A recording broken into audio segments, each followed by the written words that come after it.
একটা লাউ নিয়ে নিয়েছি আর নিয়েছি মুগের ডাল, কাঁচা মুগের ডাল। লাউটা আলু ভাজার মতো করে লম্বা লম্বা করে কেটে নিয়েছি ঝিরিঝিরি করে। কড়াইতে আমি 2 চামচ সর্ষের তেল নিয়ে নিয়েছি।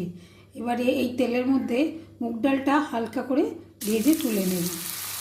মুগ ডালটা খুব বেশি ভাজবো না, হালকা একটু ভাজা ভাজা করে একটা পাত্রে তুলে রেখে দেবো। ডালটা আমার হালকা করে ভাজা হয়ে গেছে। এবার আমি একটা পাত্রের মধ্যে ডালটা তুলে রাখবো। Welcome back to my channel শুক্লার রান্নাঘর। তেলের মধ্যে দিয়ে দেবো 1/2 চামচ গোটা জিরে, 2টো তেজপাতা আর একটা শুকনো লঙ্কা 2টো ভাগ করে দিয়ে দিলাম।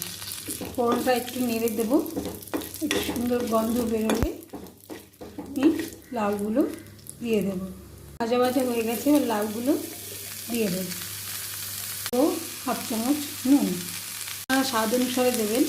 এরপর দিয়ে দেবো 1/2 চামচ গুঁড়ো হলুদ ও 2টো কাঁচা লঙ্কা চেরা দিয়ে দেবো। ধুয়ে রাখা মুগ ডালগুলো সব কিছু ভালো করে একবার নেড়ে চেড়ে ঢেকে দেবো 10 মিনিটের জন্য। ভালো করে নেড়ে চেড়ে দিয়েছি। এবার একটু ঢেকে দেবো মিনিট 15-20 জন্য। ঢাকনা খুলে একবার দেখে নেব আমার লাউ তরকারিটা সেদ্ধ হয়েছে কিনা। কতটা জল বেরিয়েছে দেখুন, লাউ থেকে নিজে থেকেই অনেক জল বেরোয়। তেজপাতাগুলোর আর প্রয়োজন নেই, আমি তুলে নিচ্ছি।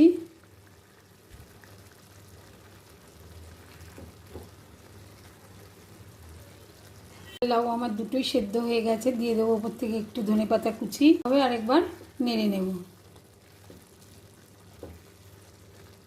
1/2 চামচ জিরে ভাজা গুঁড়ো নাড়বো। মশলাগুলো দিয়ে ভালোভাবে নেড়ে ছেড়ে দেবো। একটু চিনি, 1/2 চামচের মতো চিনি আমি মিশিয়ে দিয়ে লাউর ঘন্ট আমার একদম রেডি। দুটোই সেদ্ধ হয়ে গেছে, লাউও ভালোভাবে সেদ্ধ হচ্ছে, ডালও সেদ্ধ হয়ে গেছে। বেশ একটা সুন্দর গন্ধ বেরিয়েছে। বাড়িতে আপনারা একবার ট্রাই করতে পারেন।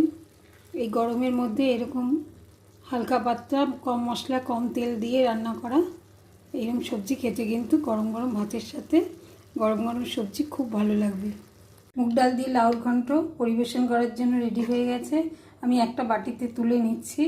যদি আমার এই রেসিপিটি ভালো লেগে থাকে লাইক করবেন, শেয়ার করবেন, প্লিজ সাবস্ক্রাইব করবেন আমার এই চ্যানেলটি শুক্লার রান্নাঘর। পাশে থাকবেন। সবাই ভালো থাকবেন, সুস্থ থাকবেন। আবার দেখা হবে পরবর্তী কোনো একটা রেসিপি নিয়ে।